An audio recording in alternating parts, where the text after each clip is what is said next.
Bonjour les amis, comment vous allez? Je viens aujourd'hui vous dire que je risque de faire la prison. Oui, vous avez très bien compris. C'est que je risque de faire la prison, comme vous le comprenez très bien. Vous allez vous demander, mais comment elle parvient à dire ça tout en souriant? C'est parce que en entrepreneuriat, on ne pleure pas. Si tu pleures, c'est trop grave. Il faut éviter de pleurer. Alors, je vais vous dire ici comment ça s'est passé et comment je risque la prison tout simplement. Et si tel est le cas, je dirais, bon, je me suis donné à fond, j'ai donné le meilleur de moi, j'ai donné tout ce que je pouvais donner et c'est arrivé là. D'accord, on ne pleure pas, on continue d'évoluer, même après ça, on va toujours évoluer. Donc voilà, pour ceux qui me découvrent dans cette vidéo, je suis Vanessa Ndonfak, entrepreneur e-commerce. Bienvenue sur cette chaîne d'entrepreneuriat et business. Ici, nous parlons de quoi? Nous parlons de business, d'entrepreneuriat, d'opportunités d'affaires, d'investissement, de mindset. Je vais insister sur le mindset. Oui, parce que dans le domaine entrepreneurial, il faut avoir le moral haut. Il faut avoir un mindset fort. Sinon, c'est que tu vas te suicider. Sinon, on suit des personnes qui sont suicidées chaque jour. Et généralement, en Afrique, on dit qu'ils ont trempé ou quoi que ce soit. Non, c'est parce que ces personnes-là vivent des choses incroyables. Ces personnes-là vivent des choses... je vais dire quoi? C'est tellement difficile pour eux, pour elles, qu'à un certain niveau, elles ne supportent pas tout simplement peut-être la pression et tout. Bon, j'ai supporté la pression jusqu'ici. Je suis sereine que les choses vont marcher. Bon, comme les choses peuvent ne pas marcher, mais toujours est-il qu'il faut avoir un moral positif. Positive attitude. Donc, voilà. Je vais te conter un peu comment ça s'est passé et comment je me retrouve dans cette situation. Beaucoup plus, je vais te parler d'une situation merdique qui, pas une situation merdique en fin de compte, parce que de là j'ai beaucoup appris, ça m'a beaucoup enseigné et que demain je peux aussi dire à quelqu'un ne fais pas ci, fais plutôt ça de par mes propres expériences.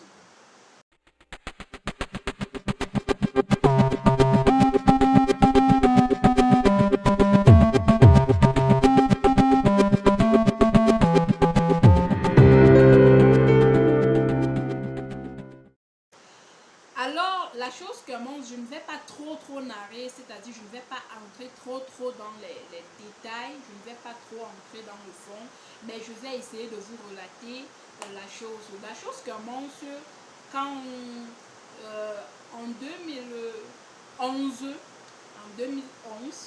c'est vrai que j'ai commencé à entreprendre bien avant, mais en 2011, je me lance dans l'entrepreneuriat. Pourquoi? Parce que moi, personnellement, je ne supporte pas, je vais le dire ouvertement, je ne supporte pas travailler pour quelqu'un, tout simplement.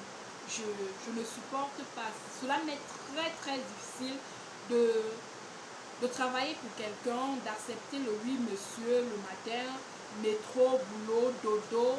C'est un style de vie que moi je n'aime pas. C'est un style de vie que moi je n'aime pas. Et je décide de me lancer et de me dire, ok, voilà, chaque vacances, étant élève, chaque vacances, j'entreprenais quelque chose. Je vais vous faire voir quelques clichés, quelques photos avec les différentes dates. Alors, chaque vacances, j'entreprenais quelque chose et voilà, je me faisais un peu de fric que je gardais, quoi. Vous savez, dans cette chaîne, on parle d'ayam, tout ce qui a trait à l'ayam.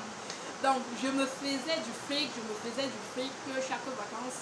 Ce qui fait que je gardais et mon rêve était tout simple et ça continue d'être mon rêve, bien évidemment. Mon rêve était tout simple, construire, du moins mettre sur pied des supermarchés. Mettre sur pied des supermarchés. J'ai touché à beaucoup de choses et voilà que arrivé en fac, je fais la fac, je fais marketing, commerce, vente à l'université, j'obtiens ma licence, je commence avec le master et après j'arrête.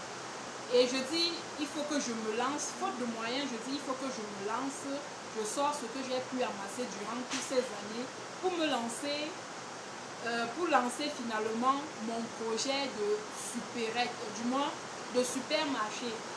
Mais étant donné que je ne parvenais pas à trouver un local bien grand dans la ville dans laquelle je me situe, alors je prends un petit local. Je lance bien évidemment une supérette. C'est bien, tout va bien. Quand je lance la supérette, je n'ai pas encore chargé. J'essaye là d'embellir et tout. J'essaye là, gauche à droite. Et à un certain moment, je n'ai plus le financement pour continuer. Alors je décide là de faire appel à mes parents. J'appelle mes parents, je leur dis, bon, depuis vous ne me voyez pas, voilà le business dans lequel je suis en train de travailler. Mes parents sont commerçants à la base. Mon père est commerçant, ma maman est commerçante. Ce sont des vrais battants. Si vous êtes leur fils ou leur fille et que vous ne vous battez pas, c'est qu'il y a erreur quelque part. Ce sont des vrais durs. Donc j'ai pris ça d'eux et ils ont été tout ce temps comme mon mentor en fait, du moins comme mes mentors.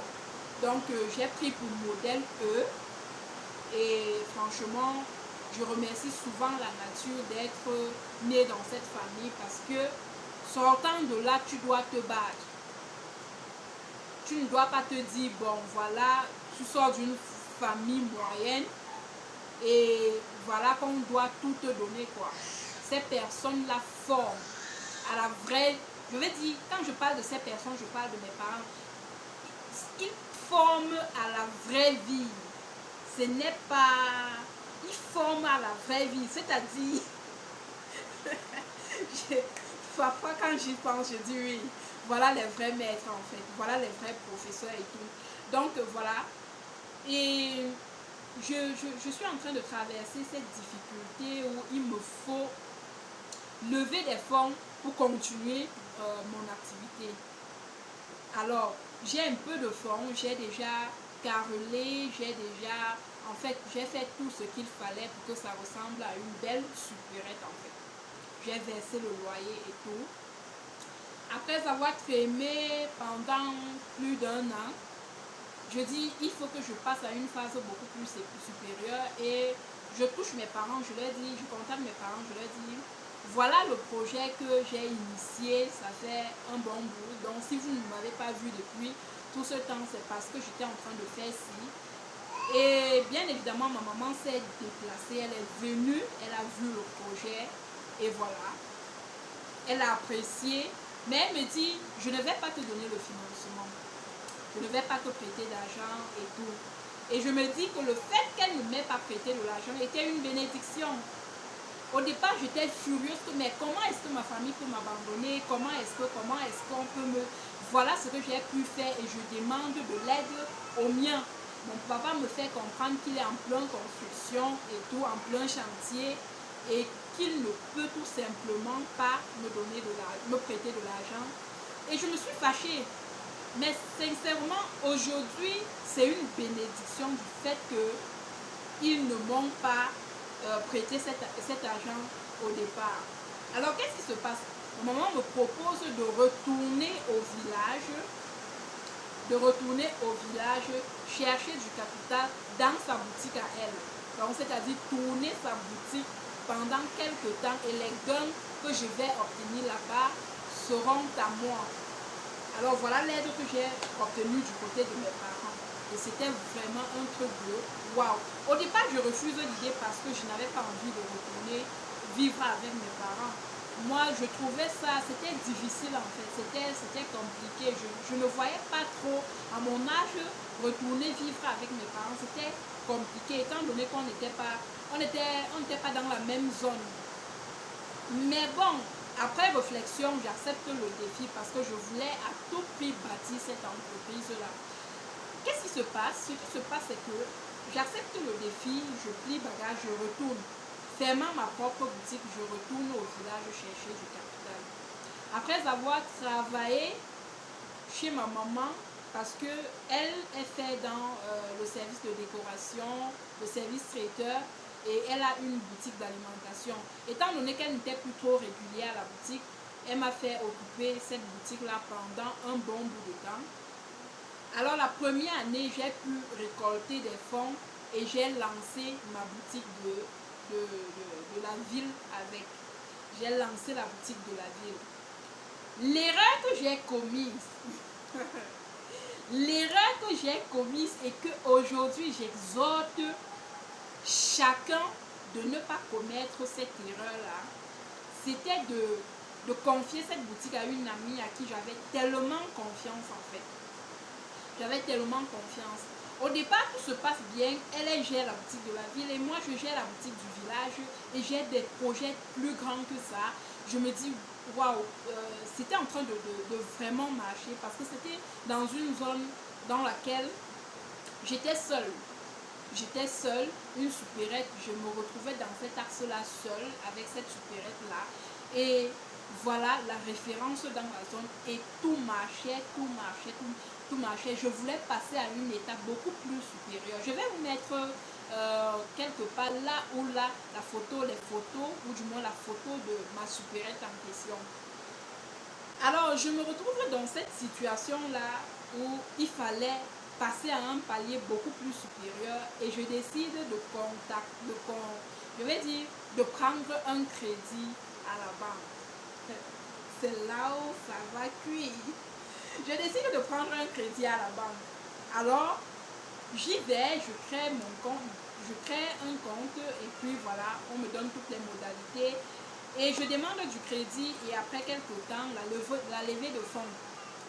On m'a accordé du crédit et on m'a accordé du crédit. Pour un début, ce n'était pas exactement ce que je voulais, mais pour tester la confiance. J'ai bien travaillé et j'ai remboursé d'autres crédits aussi rapidement et tout marchait comme sur des roulettes. Et laissez-moi vous dire que mon ami en question avait vraiment bien géré les choses. Si je vous dis qu'elle avait mal géré les choses, alors c'est que je serais en train de mentir quoi. Elle avait très bien géré les choses les premières années. Et voilà, je décide encore d'aller un peu plus loin. Je contracte un autre crédit. On me donne un crédit beaucoup plus gros parce que j'avais bel et bien la garantie. Et c'est là où les choses vont tourner au vinaigre. C'est là où je vais taper poteau. C'est là où je vais commencer à lire l'heure. Parce que, bien évidemment, je me disais stable. Du coup, je n'avais pas encore la notion de stabiliser mon premier business avant de chercher à investir dans d'autres business.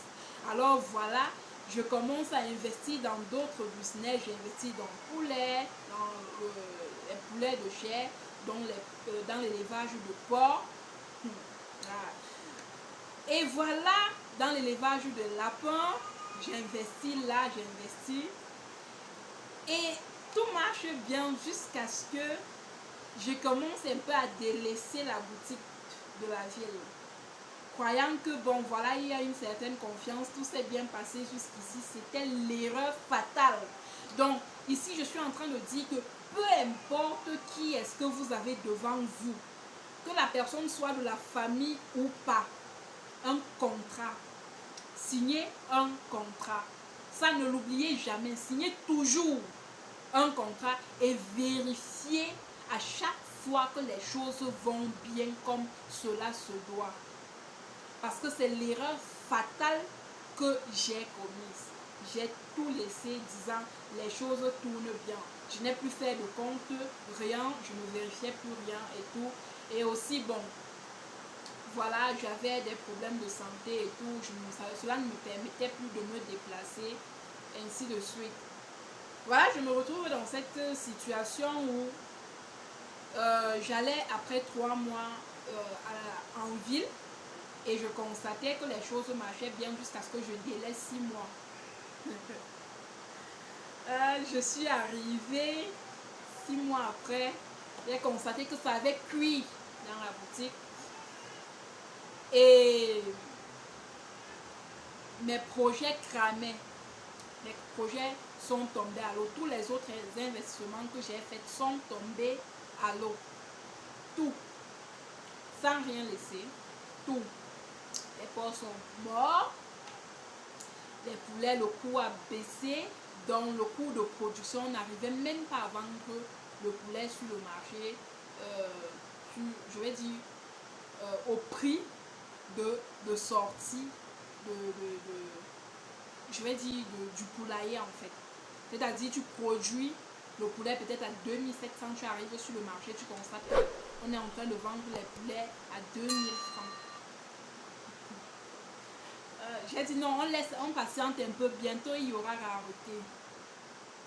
Il fallait vendre, c'était l'erreur fatale, il fallait vendre à l'instant. Donc plus le temps passait, plus le coût était, le prix du poulet était en train de baisser sur le marché. Et voilà là où j'ai chuté, pour de vrai. Et puis je me suis vue en train de tout recommencer à zéro, n'ayant même pas l'argent de la banque, l'argent que j'avais pris à la banque et tout. Heureusement que je dis toujours que le meilleur investissement que tu puisses faire, c'est sur toi-même. Comprenez ceci et retenez la leçon. Le meilleur investissement que tu puisses faire, c'est sur toi-même. Pourquoi? Parce que après avoir subi cet échec, après avoir tout perdu, heureusement pour moi que j'avais déjà investi dans des formations et tout. Et dans le e-commerce, j'avais pris des formations concernant le e-commerce et je m'y étais aussi lancée. Je m'y étais aussi lancée et je vais dire quoi? Je m'y étais aussi lancée et je commençais déjà à faire quelques ventes et tout. Je commençais déjà à avoir de la notoriété et tout. Voilà que ayant tout perdu, de l'autre côté, je me retrouve avec quoi? Juste le e-commerce.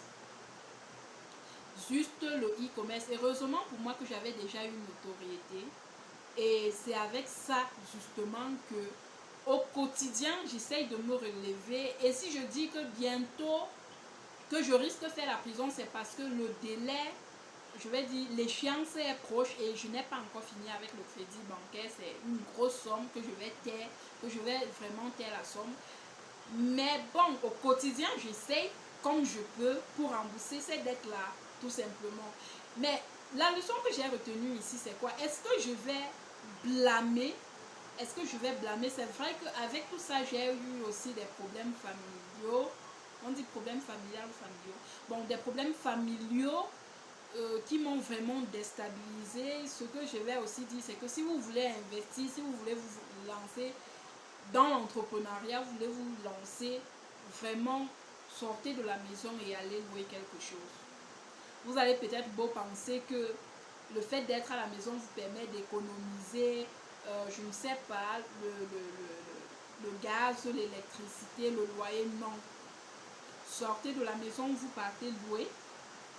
1, 2, même si, peu importe avec qui vous faites du business, soyez strict. Soyez strict. Sinon, c'est que la chèvre va vous mordre. Comme on le dit au Cameroun.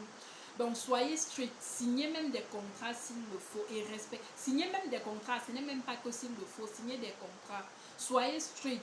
Et c'est après le boulot que vous pouvez parler d'autre chose. À l'heure du boulot, quand on veut parler du boulot, on laisse l'affaire d'amis et de famille à côté et on parle des affaires. Et on parle des affaires comme des partenaires. Oui. Donc voilà la deuxième leçon que j'avais retenue. La troisième leçon, c'est qu'il faut continuer d'investir sur soi. Parce qu'au départ, j'hésitais. Or, aujourd'hui, je me suis rendu compte que si j'avais investi sur moi depuis le début, je ne me serais pas retrouvée coincée dans cette situation-là. C'est vrai qu'il y en aurait peut-être eu d'autres, mais ça ne serait pas aussi grave. La quatrième leçon que j'ai apprise, c'est que même si, peu importe le business dans lequel vous vous lancez, ayez un fonds de roulement de telle sorte que même s'il arrive que le business chute, ayez quelque chose pour relancer. Ayez justement quelque chose pour relancer, pour faire tourner le business, même si, peu importe. La cinquième leçon que j'ai apprise, c'est qu'on ne blague pas avec l'argent qu'on a pris peut-être dans les tontines ou bien dans les banques ou dans les microfinances. Ce n'est pas votre argent. Ce n'est pas votre argent. Donc si vous blaguez, vous risquez, le papier que vous signez là, vous risquez de faire la prison pour ça. La sixième leçon que j'ai apprise, c'est que l'argent de ton business, c'est l'argent de ton business, ce n'est pas ton argent. Quand tu finis à la fin du mois, quand tu es en train de payer tes salariés, ou bien si tu n'as pas, pour ceux qui en ont bien sûr, à la fin du mois, après avoir fait ton bilan, paye-toi toi-même. L'argent de ton business ou bien de ton entreprise, c'est l'argent de ton business, ce n'est pas ta part. Parce que si tu commences à te servir dans ton entreprise comme tu veux, attention, la faillite est proche. Tu vas taper poteau comme disent les Ivoiriens. Tu vas vraiment taper poteau. Donc voilà un ensemble de leçons que j'ai apprises. Et il y en a tellement de leçons que j'ai vraiment apprises et que je vais partager ça avec vous dans les prochaines vidéos, si on ne m'arrête pas bien évidemment. Donc voilà, on ne pleure pas, on ne pleure pas. Si tu pleures, c'est trop grave, c'est trop grave, ok.